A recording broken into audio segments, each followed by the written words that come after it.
Souvent les personnes qui utilisent le terme schizophrénie, à tort et à travers, dans tous les sens. C'est une forme de discrimination. Alors moi c'est Alexandre, j'ai 33 ans.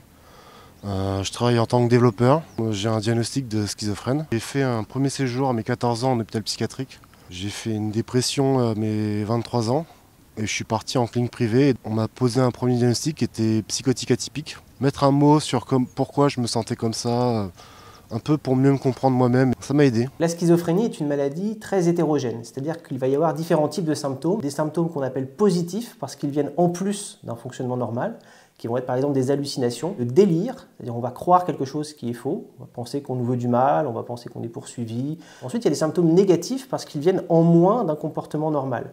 Ça va être l'apathie, le manque d'énergie, le manque d'envie de faire les choses, les difficultés à prendre soin de soi. Troisième type de symptôme, la désorganisation. Il faut que ce soit chronique, et donc on dit qu'il faut que ça dure au moins 6 mois pour qu'on pose le diagnostic de schizophrénie. J'avais raté mes traitements pendant quelques temps, je les avais ratés. Du coup, j'ai fait une décompensation, je me suis fait hospitaliser. On me parle de rétablissement et pas de guérison. Je vis avec déjà 365 jours par an. C'est ça aussi le rétablissement pour moi, c'est apprendre à vivre avec. Et mes parents ont toujours été là, mon grand frère aussi, très proche. J'ai dévoilé mon handicap psychique à mon manager notamment. Ça m'a aidé aussi à plus prendre confiance en moi, un peu oser en parler. Ce qui m'aide en fait, mon socle, c'est maintenir une vie en extérieur. Enfin, sortir, prendre l'air, me lever le matin, me laver, me faire à manger. J'ai pris refuge dans l'écriture. Enfin, j'ai trouvé une forme de thérapie. D'ailleurs, c'est considéré aussi comme une forme de thérapie, l'écriture. Et ça m'aide beaucoup. Il y a des patients qui vont très bien répondre au traitement, avoir une vie quasiment normale, avoir un travail, une vie de famille. Et puis il y a des patients qui vont être très très handicapés par la maladie, avec même des fois des difficultés à prendre soin d'eux, et qui vont rester en institution. Et donc c'est très très variable. Mais c'est vrai qu'on a souvent la représentation d'une maladie très invalidante, et on ne voit pas les formes beaucoup plus légères qui, elles, se soignent.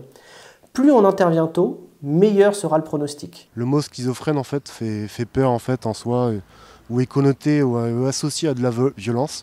Alors que c'est pas du tout le cas en fait. Le plus grand des clichés dans la schizophrénie, c'est d'imaginer que les patients avec une schizophrénie sont dangereux, violents, agressifs. C'est vrai pour une très petite minorité des patients.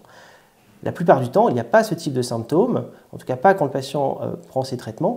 Et l'autre point important à comprendre, c'est que les patients ils vont avoir tendance à se faire du mal à eux. Historiquement, on avait une vision de la schizophrénie qui était une maladie chronique, quasiment pas traitable. On a complètement cassé ça. Aujourd'hui, on a une maladie qui est une maladie comme les autres, qu'il faut absolument déstigmatiser, et pour lequel on a des traitements efficaces. Chacun a son rythme de rétablissement, ça prend du temps.